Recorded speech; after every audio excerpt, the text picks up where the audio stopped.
আমি ওকে বার্গারটা ডাস্টবিনে ফেলে দিতে বললাম, ও এটা ব্যাগে ভরে দিল কেন? এক্সকিউজ মি স্যার, আপনাদের অর্ডারটা প্লিজ। দুইটা নাগা পাস্তা অর্ডার করি। হ্যাঁ, দুইটা নাগা পাস্তা। আচ্ছা, আমাদের জন্য দুইটা নাগা পাস্তা নিয়ে আসবেন, আর হচ্ছে পানি। আরেকটা ওয়াটার। হ্যাঁ, একটা পানি নিয়ে আসবেন। Thank you sir.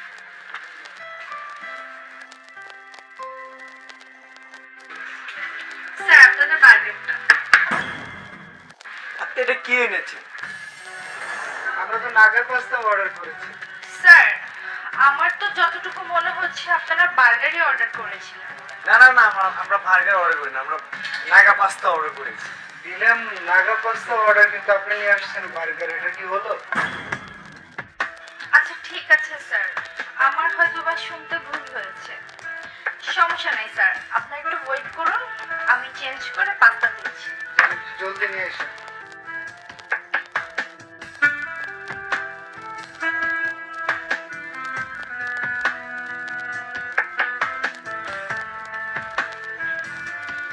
ওই টেবিলে কি হয়েছিল?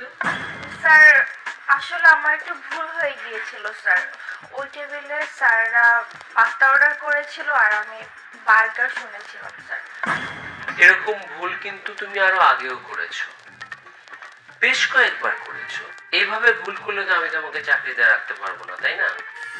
শোনো, কাজে মনোযোগী হও, মনোযোগ দিয়ে কাজ করো। সরি স্যার, এরকমটা আর কখনো হবে না। বারবার করছো তুমি এই ভুলটা। আর শোনো, পাস্তা বার্গার ব্যাপারটা কি সেম হলো? দুটো কিন্তু সিমিলার শব্দ না। আমার মনে হচ্ছে তোমার আরো মনোযোগী হওয়া উচিত কাজে। Sorry sir. আর শোনো, এখন গিয়ে ওই বার্গারটাকে ডাস্টবিনে ফেলে দাও, আর কাস্টমারকে নতুন করে খাবার সার্ভ করো, ঠিক আছে? যাও। জি স্যার।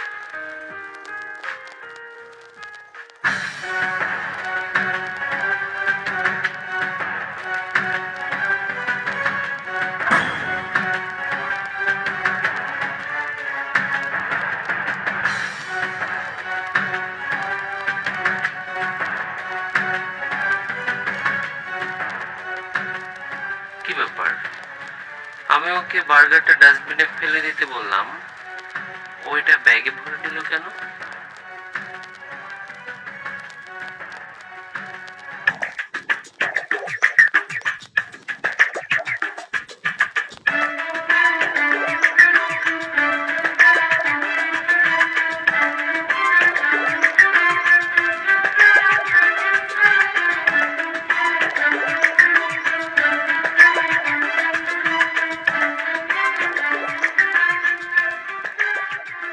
এই দিন বাবা, এই খাবারটা খেয়ে নিয়ে।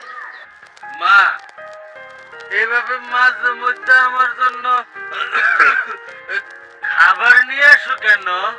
প্রথম যেদিন আমি আপনাকে খাবারটা দিয়েছিলাম, আপনার মুখের হাসি দেখে আমি বুঝতে পেরেছিলাম আপনি খাবারটা পেয়ে কতখানি উপকৃত হয়েছেন। আর তাছাড়া আমি মাঝে মধ্যেই গরিব দুঃখীদের সাহায্য করার চেষ্টা করি। আল্লাহ তোমার ভালো করুক মা। ঠিক আছে, আজকে আসছি তাহলে, ভালো থাকবেন। স্যার, স্যার আপনি এখানে? আসলে আমি প্রায়ই দেখি তুমি খাবার নিয়ে বেরো, বাট খাবারগুলো কি করো সেটা আমার জানার খুব ইচ্ছে ছিল, তাই আজকে বাধ্য হয়ে আমি তোমাকে ফলো করলাম। কিন্তু এসে যা দেখলাম তাতে আমার মনে হলো ব্যাপারগুলো তুমি গোপন না করলেও পারতে।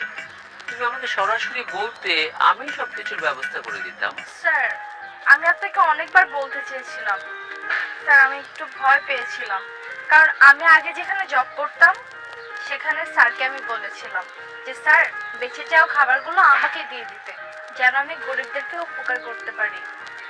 কিন্তু উনি আমাকে মানা করে দিয়েছিল আর বলেছিল যদি গরিব মানুষরা আমাদের রেস্টুরেন্টের খাবার খায় তাহলে নাকি রেস্টুরেন্টের মান কমে যাবে। স্যার এই জন্য আমি মাঝে মাঝে ইচ্ছে করে ভুলভাল খাবার অর্ডার করে এখানে খাবারটা দিতে আসে। এটা আসলে ওই ম্যানেজারের মানসিক দৃঢ়তার কারণ। এটা তো খুব ভালো একটা উদ্যোগ। যে খাবারগুলো আমাদের ওয়েস্ট হয় সেটা তো আমরা অনেক সময় দরিদ্রদের দিয়েই দিতে পারি। তাতে করে কিছু গরিব দুঃখী মানুষের মুখে হাসি ফোটে, ওদের পেট ভরে। এরপর থেকে তোমাকে আর ভুলভাল খাবার সার্ভ করে বা লুকিয়ে চুকিয়ে এসব আনতে হবে না। আমাদের রেস্টুরেন্টে প্রতিনিয়তই তো বেশ কিছু খাবার বেঁচে যায় বা ওয়েস্টেজ হয়, সেই খাবারগুলো তুমি নিয়ে আসবে। আমি বলে দিব সবাইকে, তোমাকে কেউ বাধা দেবে না, ঠিক আছে? স্যার আপনার মতো মানুষ হয় না স্যার, আপনি অনেক ভালো মনের মানুষ স্যার। ঠিক আছে, চল Thank you, রেস্টুরেন্ট।